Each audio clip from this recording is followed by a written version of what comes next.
Okay guys, so macam biasa kan, kalau korang tengok video Sedap sebelum ni, Sedap akan bagi tahu tentang Google review tau. Tapi disebabkan kedai ni pun baru lagi, and then review pun tak banyak lagi. So apa kata korang layan review daripada Sedap sendiri, macam mana rasa makanan ni dekat sini.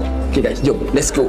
So untuk yang pertama kalinya, depan mata Sedap sendiri ni, Sedap ada nasi ayam rempah tapi dia letak kuah gulai sebab Sedap request.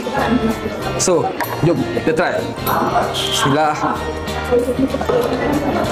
Kalau korang tengok kan, dia punya portion dia quite besar juga. I mean kalau untuk makan seorang ni memang puas hati sebenarnya.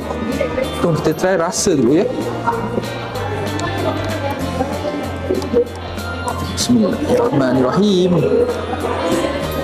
Kita rasa dia punya ayam dulu. Bismillah. Sedap. Ayam ni digoreng dengan cantik. Secukupnya. Makan dengan nasi lah. Ambil telur sikit.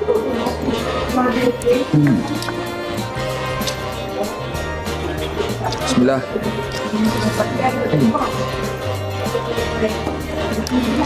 Rasanya sangat okey lah kan.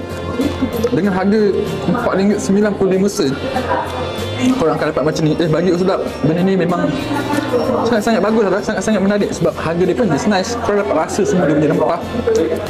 Dia tak pedas sangat yang pastinya. So semua orang boleh makan.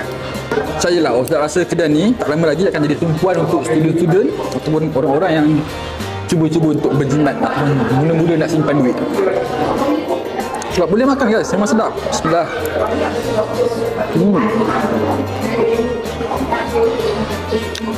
Untuk yang ni Sedap boleh bagi